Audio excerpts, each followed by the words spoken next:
Selamat pagi, siang, sore, dan malam Bapak Ibu penguji dari dosen dan dari Bapeda Kabupaten Sleman. Perkenalkan kami dari kelompok Sleman 1 dengan anggota Afroza, Abisha, Gerardus, Karen, Wikiasri, Christine, dan Niketut akan memaparkan hasil kerja kami selama 1 semester genap ini.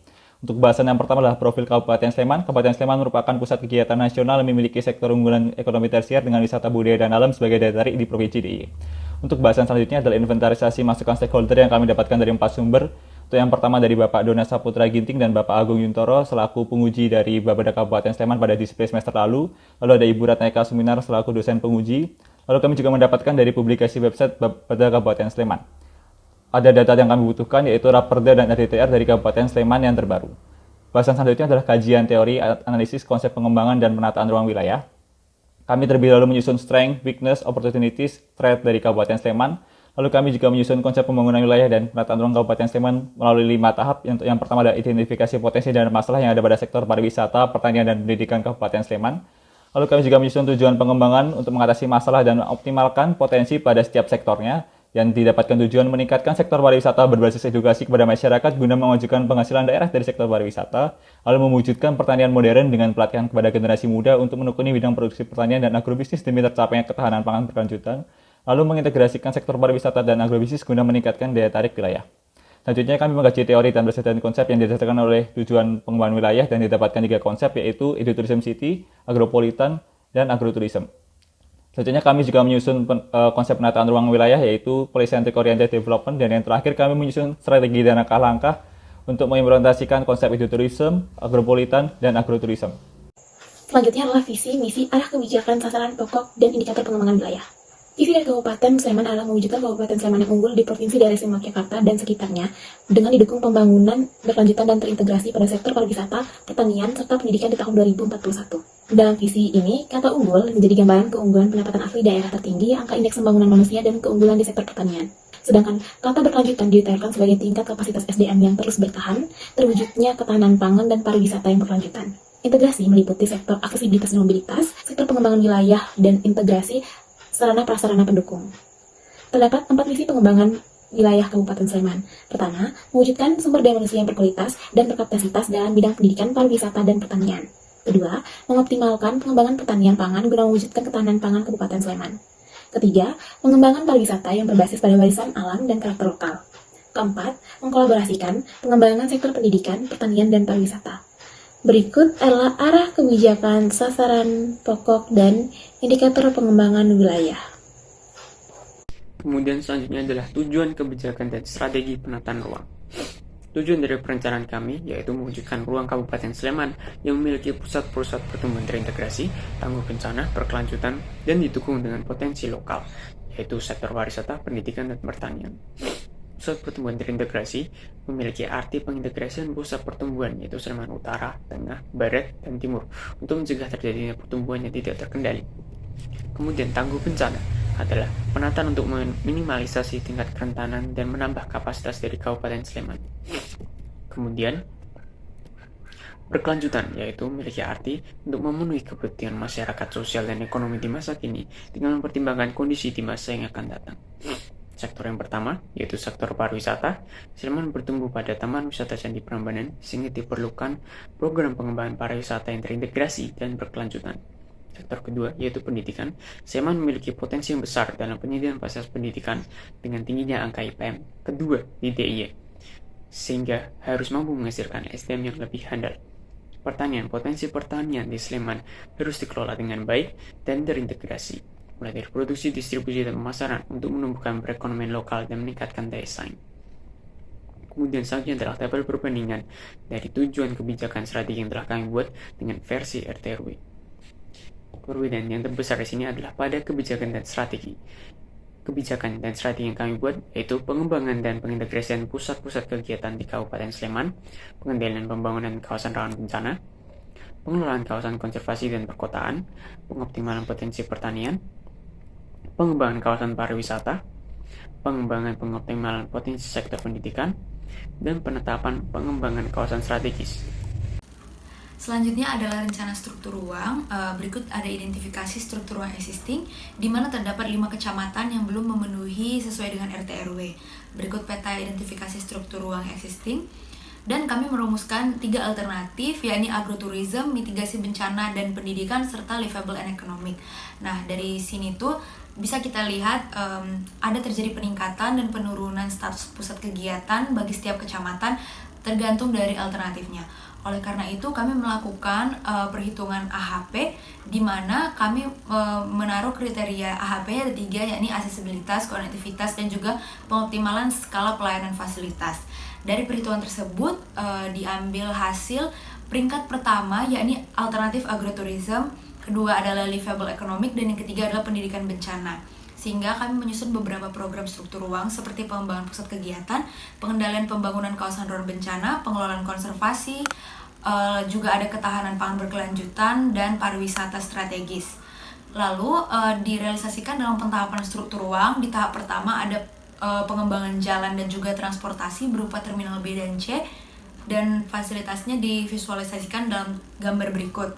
Selanjutnya, pentahapan struktur ruang tahap 2 ada pengembangan jalan, transportasi, dan juga status pusat kegiatan menjadi PKW dan PKN.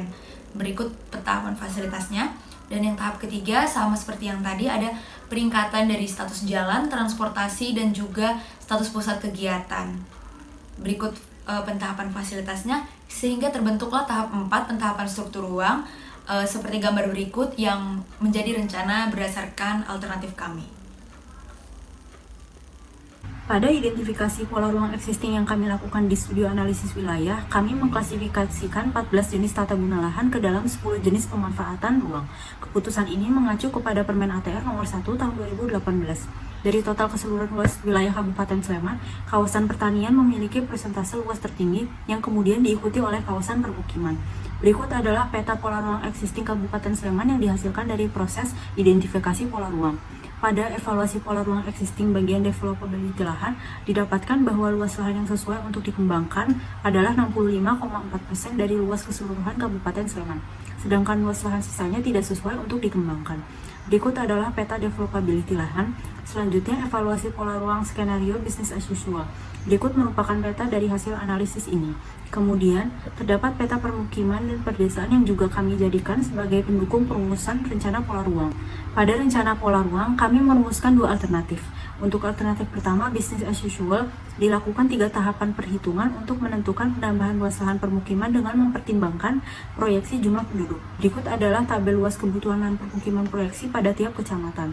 Dari tabel di atas, dibuatlah peta menggunakan hexagon tool pada ACIS. Untuk alternatif kedua, yaitu agroturism, berikut adalah peta visualisasinya. Konsep agroturism mengunggulkan perpaduan pertanian dengan wisata sebagai branding sehingga dapat meningkatkan perekonomian lokal. Kami menggunakan AHP sebagai metode pengambilan keputusan. Terdapat 3 kriteria yang digunakan, yaitu aksesibilitas, konektivitas, dan skala fasilitas. Dari analisis ini diperoleh bahwa alternatif agroturism menjadi konsep terpilih. Dalam penyusunan program pola ruang, dirumuskan 7 kebijakan beserta masing-masing strateginya yang dapat dilihat pada tabel berikut. Lalu program-program pola ruang dibuat sejalan dengan strategi yang telah kami rencanakan. Kemudian dilakukan tahapan pola ruang yang dibagi ke dalam 4 periode. Berikut adalah transformasi yang direncanakan pada masing-masing tahapan. Arahan pemanfaatan ruang wilayah kabupaten merupakan upaya perwujudan rencana tata ruang yang dijabarkan ke dalam indikasi program utama penataan atau pengembangan dalam jangka waktu perencanaan 5 tahun. Yang pertama adalah arah pemanfaatan berdasarkan struktur ruang, terdiri dari 5 kebijakan dan 26 program sebagai berikut. Kebijakan pertama terdiri dari 4 program, kebijakan kedua terdiri dari 4 program, kebijakan ketiga terdiri dari 8 program, kebijakan keempat terdiri dari 3 program, dan kebijakan kelima terdiri dari 7 program. Selanjutnya adalah arah pemanfaatan ruang berdasarkan pola ruang, terdiri dari 6 kebijakan dan 33 program. Kebijakan pertama terdiri dari 8 program, kebijakan kedua terdiri dari 2 program, kebijakan ketiga terdiri dari 5 program, kebijakan keempat terdiri dari 6 program, kebijakan kelima terdiri dari 4 program, dan kebijakan keenam terdiri dari 8 program. Bahasan berikutnya yakni ketentuan peraturan umum zonasi atau KUPZ adalah ketentuan ruang yang dilengkapi dengan ketentuan persyaratan pemanfaatan ruang untuk setiap klasifikasi peruntukan atau fungsi ruang dan kawasan sekitar jaringan prasarana yang ditetapkan dalam rencana tata ruang wilayah kabupaten. KUPZ yang akan dijabarkan merupakan teks zonasi yang memuat persyaratan pemanfaatan ruang sebagai berikut.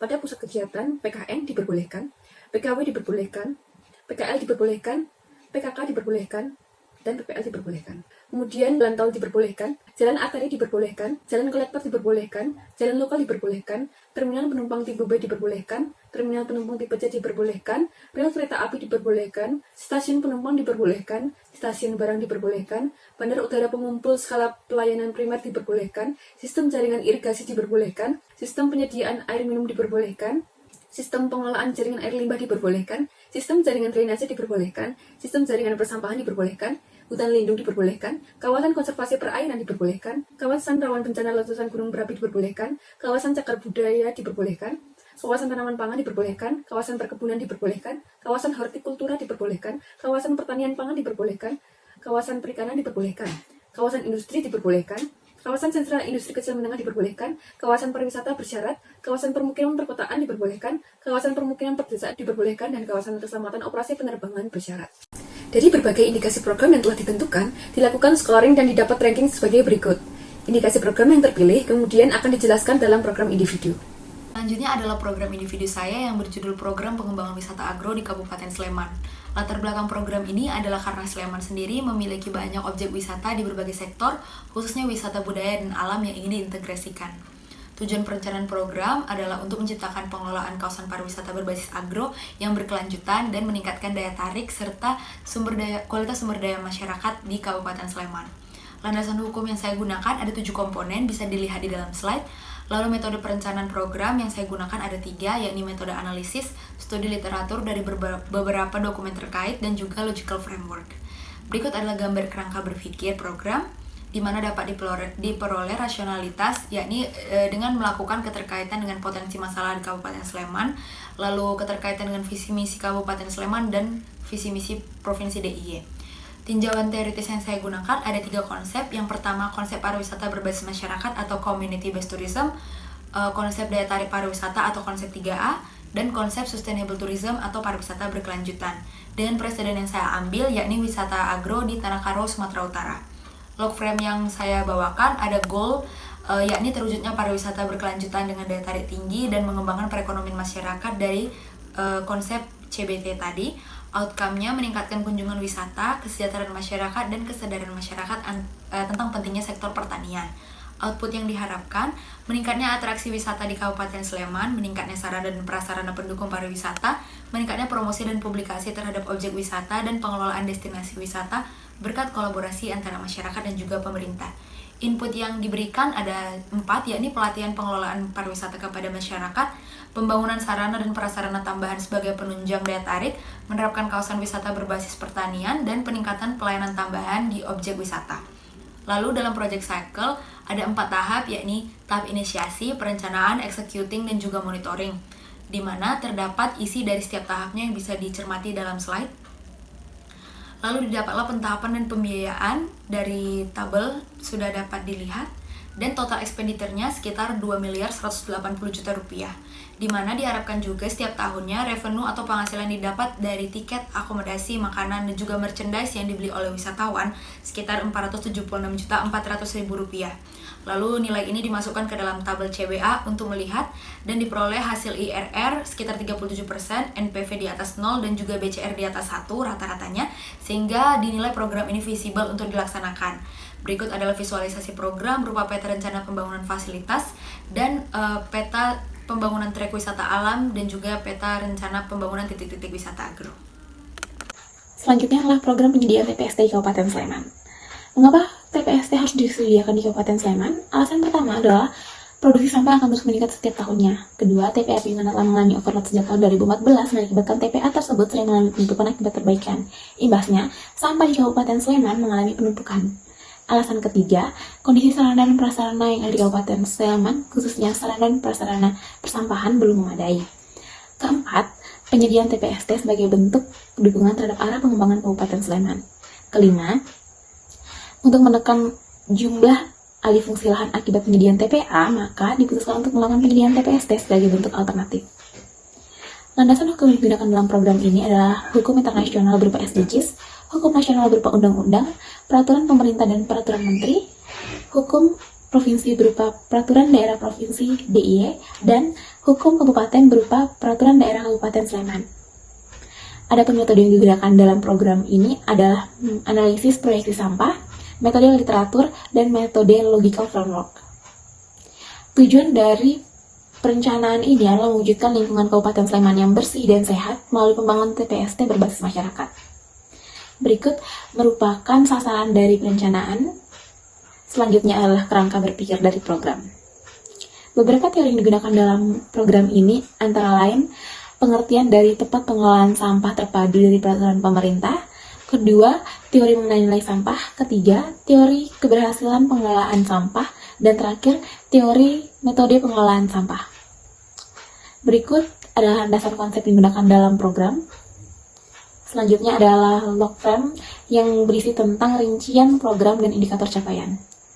Selanjutnya merupakan project cycle yang berisikan penjelasan dari tahap inisiasi, planning, eksekusi, hingga penutupan. Berikut adalah tahapan program dan pembiayaan. Berdasarkan pembiayaan ini menggunakan studi literatur terkait dengan lokasi studi berbeda. Selanjutnya adalah visualisasi program. Pertama merupakan peta kesesuaian lahan TPST. Peta ini didapatkan dari pengelolaan data menggunakan kriteria SNI. Dari proses ini disimpulkan bahwa di Kecamatan Muyudan dianggap paling cocok karena tidak berada di lokasi KRB 3. Berikut contoh model pengelolaan sampah, proses pengelolaan, dan skema pengelolaan. Terakhir adalah keterkaitan program penyediaan TPST dengan tujuan penataan ruang Kabupaten Sleman dan program-program lainnya. Program pengoptimalan pengembangan pertanian oleh Wikiasri Titiswari. Komunitas pertanian menjadi motor penggerak perekonomian lokal, salah satunya di Kabupaten Sleman. Pemerintah memperlakukan KP2B, LP2B, dan LJ2B di Sleman untuk mendukung kemandirian, ketahanan, dan kedaulatan pangan Sleman. Permintaan kebutuhan tempat tinggal yang tinggi di Sleman memberikan dampak pada perubahan penggunaan lahan, di antaranya alih fungsi lahan pertanian semakin meningkat. Hal ini didasari adanya gap pendapatan per kapita, SDM yang rendah, dan kekhawatiran akan ketidakmampuan dalam memenuhi kebutuhan hidup para petani, sehingga alternatif menjual lahan sawah lebih dipilih. Luas lahan pertanian pangan yang menurun, maka produksi kian menurun. Hal ini dapat mengancam ketahanan pangan di Kabupaten Sleman. Dibuktikan dengan proyeksi pada tahun 2039, didukung pertanian diproyeksikan senilai 0,15, yang diprediksi Kabupaten Sleman tidak mampu memberikan kehidupan yang layak bagi penduduknya. Landasan hukum sebagai berikut. Program ini juga berkaitan dengan Renstra Kementerian atau Lembaga dan Renstra Provinsi Kementerian Pertanian 2015 hingga 2019 akan mewujudkan 6 sasaran strategis. Masalah terkait pertanian mengakibatkan potensi tidak maksimal.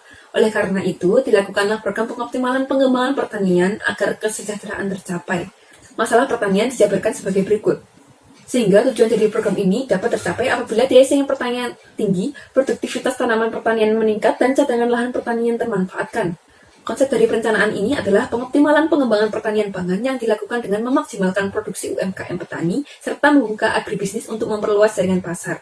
Ini melibatkan integrasi antara kelompok tani, pengolah, pedagang, dan pasar. Persediaan pertanian melihat dari program petani milenial dan smart farming di Jawa Barat. Luaran program yang akan dilaksanakan yakni menetapkan LP2B, meningkatkan produktivitas pertanian, mewujudkan usaha tani, dengan kegiatan sebagai berikut. Kegiatan penetapan LP2B dilakukan pada tahap 1. Pemberian bantuan fasilitas penunjang pengelolaan lahan pertanian dan agribisnis dilakukan pada tahap 1 dan 2. Pengoptimalan potensi lahan pertanian pangan dilakukan pada tahap 2 dan 3. Pengendalian hama terpadu dilakukan pada tahap 1. Pelatihan usaha tani agribisnis pada tahap 2. Pengembangan agribisnis pada tahap 2. Pengembangan jaringan informasi pasar antar petani di berbagai wilayah pada tahap 3 dan 4. Dengan biaya total 142 miliar 75 juta rupiah. Pemasukan berasal dari produksi pertanian pangan dan hortikultura setiap tahun, ikan nila dari kegiatan mina padi, serta produksi pertanian pangan dan hortikultura dari pemanfaatan cadangan lahan pertanian. Pertanian tersebar dalam wilayah Sleman sebagai berikut. Dari analisis CBA dilihat bahwa NPV lebih dari 0 dan PCR lebih dari 1, sehingga dapat dikatakan bahwa program ini layak untuk dijalankan. Berikut merupakan keterkaitan program dengan kondisi di lapangan. Program selanjutnya adalah program pengoptimalan sarana prasarana transportasi umum. Latar belakangnya, jumlah peminat transportasi publik yang mengalami penurunan setiap tahun, sarana prasarana pelayanan transportasi yang tidak mendukung kelancaran transportasi publik, pelayanan transportasi belum menyeluruh ke hingga utara ring road, meskipun sudah tercapai, belum banyak peminat. Seperti ini. Kemudian beberapa daerah belum optimal kondisinya. Kemudian jumlah angkutan umum di DI yang secara menyeluruh mengalami tren turun sejak 2015. Jumlah angkutan umum Sleman setahun terakhir mengalami penurunan. Tahun 2016 mengalami peningkatan, namun selanjutnya mengalami penurunan. Tujuan dari perencanaan ini adalah menciptakan fungsi transportasi publik yang bermanfaat dengan baik untuk menunjang mobilitas masyarakat, ciptakan kemudahan bagi masyarakat luar dan dalam untuk berwisata di Sleman, dan meningkatkan akses perdagangan untuk menunjang kegiatan agroturisme. Landasan hukum seperti ini. Kemudian metode perencanaan ada 4. Yang pertama, analisis wilayah. Menulis melakukan analisis potensi dan masalah, struktur, pola untuk mengetahui isu mana yang harus diselesaikan. Kemudian studi literatur, menggunakan jurnal, regulasi, berita, dan dokumen terkait. Kemudian logical framework untuk merumuskan capaian perencanaan dengan indikator verifikasi dan asumsi. Dan yang terakhir, cost benefit ratio untuk menguji kelayakan program yang dilihat dari keuntungan yang dapat dengan biaya yang terjangkau. Kerangka berpikir yang dibuat seperti ini. Sebenarnya teori dan konsep yang dipakai oleh penulis. Menurut Seymour dan para Suraman dan Berry, kualitas pelayanan publik berdasarkan 5 komponen, seperti itu: kondisi fisik, keandalan, daya tanggap, kepastian, dan empati. Dan menurut tokoh lain, kualitas pelayanan berdasarkan ekonomi, efisiensi, effectiveness, dan equity. Perencanaan yang akan dilakukan diharapkan mampu memenuhi komponen yang sudah dipaparkan seperti ini. Log frame yang sudah dibuat seperti ini. Goalnya untuk terwujudnya fungsi transportasi publik yang terimplementasi dengan baik. Outcome-nya sama seperti tujuan yang sudah disusun, dengan output meningkatkan volume kualitas jalan, meningkatkan jumlah kendaraan yang akan siap sedia, meningkatkan pengetahuan masyarakat, mengurangi penggunaan kendaraan pribadi, dan meningkatkan promosi manajemen transportasi publik. Untuk inputnya meliputi program-program dan kegiatan-kegiatan yang akan dilaksanakan, seperti pelebaran jalan, perbaikan jalan, penerapan bus kecil atau angkot, seperti penghidupan kembali angkot, perbaikan halte dan penambahan depo angkot, penambahan armada, pembatasan on-street parking pada jam tertentu, sosialisasi, dan riset mengenai KBLBB. Kemudian project cycle-nya meliputi ini: tahap inisiasi, pembentukan struktur kerja, analisis kelayakan program, dan perencanaan pengeluaran. Tahap perencanaan meliputi penentuan tujuan, ruang lingkup dan besaran proyek, identifikasi stakeholder, perumusan regulasi, penyusunan skema pelaksanaan program, dan perancangan manajemen risiko. Tahap ketiga, eksekusi, yaitu pelaksanaan program, pembatasan sistem pelaksanaan, dan penetapan standar kualitas. Yang terakhir, tahap pemantauan dan evaluasi. Selanjutnya, yaitu pentahapan. Seperti ini, pentahapan dari program dilakukan pada tahun ke-6 hingga tahun ke-11. Kemudian untuk pembiayaan seperti ini, mulai dari project cycle inisiasi sampai pemantauan evaluasi dari masing-masing program dan kegiatan yang ada. Ini adalah cost benefit ratio, bisa dilihat IRR-nya sebesar 76% dengan NPV sebesar 5, sehingga artinya proyek yang akan dicapai ini visible, realistis untuk dilakukan. Meskipun BCR pada tahun ke-1 dan ke-3 di bawah 1, namun pada tahun akhir lebih dari 1, sehingga tetap visible. Selanjutnya, saya Gerardus Majela akan menjelaskan mengenai pengendalian kawasan perhotelan Kabupaten Sleman. Hal ini tidak terbelakang oleh terdapatnya perubahan lahan yang semakin banyak di Kabupaten Sleman, lalu terdapatnya banyak wisata yang akan terus tumbuh pada beberapa kawasan sehingga perlu amenitas, lalu masih ada beberapa hotel yang belum terintegrasi dengan sarana-prasarana. Selanjutnya, masih belum adanya penerapan dari regulasi Perbup nomor 28 tahun 2012 tentang tarif pelayanan perusahaan daerah air minum Sleman, di mana hotel harusnya termasuk dalam niaga besar, tapi pada data BPS terdapat pelanggan niaga besarnya 80, sedangkan jumlah hotel pada 2019 sebanyak 704, sehingga terdapat kekurangan sebanyak 624 hotel yang belum menggunakan PDAM. Lalu adanya permasalahan dari warga, yaitu masalah air bersih, sehingga warga protes terkait adanya pembangunan hotel ini. Dari situ timbullah tujuan, yaitu mampu memberikan penyediaan amenitas untuk wisatawan yang hadir, lalu meningkatkan pendapatan dari masyarakat sekitar, lalu meningkatnya kualitas lingkungan sekitar hotel agar menjadi lingkungan yang ramah, lalu mengembangkan kawasan perhotelan yang memiliki nilai ekonomi tinggi. Alasan hukumnya adalah Permen Parekraf PM 53/HM001/MPEK 2013, Permen Pariwisata nomor 3 tahun 2018, Peraturan Daerah Kabupaten Sleman nomor 12 tahun 2012, Peraturan Bupati Sleman nomor 28 tahun 2012. Konsep dan teori perencanaan yang diangkat adalah sustainable resort, di mana sebenarnya ini bisa diterapkannya pada kawasan wisata, akan tetapi ada beberapa aspek yang bisa diterapkan pada kawasan perkotaan. Selanjutnya, ada presiden dari rencana ini adalah kawasan perhotelan Jalan Mangkubumi dan Malioboro, Yogyakarta, di mana di sini sudah terdapat integrasi antara hotel dan perekonomian pada sekitar kawasan ini. Lalu timbullah kerangka berpikir, di mana tadi sudah disebutkan tentang masalah, potensi, dan tujuannya, dan adanya rencana pengendalian pemanfaatan kawasan perhotelan di Kabupaten Sleman yang nantinya akan diwujudkan dalam pengembangan infrastruktur dan peningkatan perekonomian. Di sini ada kerangka kerja atau legal framework-nya, di sini ada goals, outcomes, output, dan yang terakhir ada input. Inputnya akan diwujudkan dalam proyek-proyek, yaitu pengoptimalan dan beautifikasi ruas jalan dan trotoar, lalu penambahan dan optimalan infrastruktur air bersih yang terintegrasi dengan PDAM Kabupaten Sleman, lalu pembuatan IPAL komunal untuk kawasan di sekitar hotel, lalu penambahan tempat pembuangan sampah sementara, lalu pembangunan food court pada kawasan sekitar hotel, lalu pelatihan kepada keterampilan berwirausaha masyarakat, lalu pelatihan peningkatan kualitas kerja pelayanan hotel.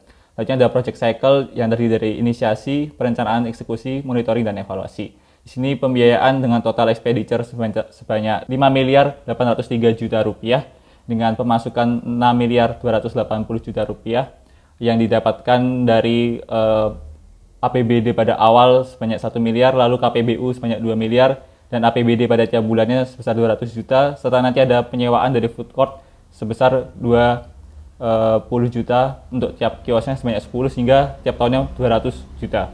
Selanjutnya ada visualisasi yang bisa dilihat peta di samping bahwa akan diterapkan pada kawasan Depok dan Kecamatan Sinduadi. Selanjutnya adalah program pengembangan kawasan industri di Kabupaten Sleman. Ditinjau dari PDRB ADHK, sektor industri pengolahan memberikan kontribusi terbesar jika dibandingkan dengan 17 sektor lainnya. Hal ini menunjukkan bahwa lapangan usaha industri di Kabupaten Sleman bisa menjadi suatu sektor unggulan. Menurut RDTR, pengembangan kawasan peruntukan industri di Kabupaten Sleman akan diarahkan ke bagian timur. Sebagai rasionalitasnya, program ini memiliki keterkaitan dengan sasaran pengembangan Kabupaten Sleman yang tertuang dalam peraturan-peraturan berikut. Tujuan dari program perencanaan ini antara lain mengembangkan industri pengolahan yang berkelanjutan sebagai pendukung agroturism, mengurangi pencemaran lingkungan, meningkatkan SDM yang berkualitas, dan meningkatkan daya tarik tersendiri agar dapat membangkitkan iklim investasi. Landasan hukum yang dijadikan acuan dalam program pengembangan ini adalah sebagai berikut. Kemudian terdapat 4 metode perencanaan yang digunakan dalam program pengembangan. Adapun dalam kerangka berpikir dijelaskan bahwa potensi untuk pengembangan industri di Kabupaten Sleman belum dapat dilaksanakan mencapai titik optimal akibat beberapa masalah yang masih menjadi penghambat. Berpedoman kepada visi dan nilai SDGs, direncanakan pengembangan kawasan industri yang akan mencakup aspek fisik maupun non-fisiknya. Berikut adalah pendetailan masalah kemudian potensi yang digambarkan dalam bentuk bagan pohon. Konsep perencanaan yang digunakan, pertama, eco-industrial development, yaitu kawasan industri yang mengikut sertakan komunitas industri serta memfasilitasi terwujudnya interaksi antara industri dalam upaya meminimalisir kerusakan lingkungan. Kedua, integrated industrial development, yaitu interaksi antara industri utama atau core industri, penyedia bahan baku, industri pendukung, serta fasilitas pendukung lainnya. Cluster yang akan diterapkan adalah the industrial complex cluster. Presiden yang dipilih sebagai acuan dalam pengonsepan program ini adalah Tianjin Industrial Park dan Karawang International Industrial City atau KIIC. Selanjutnya, berikut merupakan profil perencanaan yang menjabarkan aksesibilitas, infrastruktur, fasilitas pendukung, dan lain sebagainya dari program dengan nama Sleman Integrated Industrial Park atau SIIP. Berikut adalah rincian industri unggulan beserta jenisnya. Output program yang direncanakan adalah sebagai berikut, dengan rincian input atau kegiatan sebagai berikut. Berikut adalah project cycle dari program ini. Kegiatan dari initiating dan planning proses akan dilaksanakan pada tahap 1 sampai tahap 2, executing proses pada tahap 3 sampai 4, operating proses dimulai pada tahap 3, dan maintaining proses dimulai pada tahap 4. Dari cost benefit analysis didapatkan bahwa program layak untuk dijalankan. Berikut adalah visualisasi program. Penetapan lokasi kawasan industri didasarkan kepada analisis yang telah dilakukan mengenai kriteria teknis dari kondisi lahan dan potensi lokasi. Kemudian berikut merupakan gambaran master plan yang akan dijadikan acuan. Terima kasih, sekian presentasi studi rencana wilayah yang dapat kami sampaikan. Kurang dan lebihnya, mohon maaf.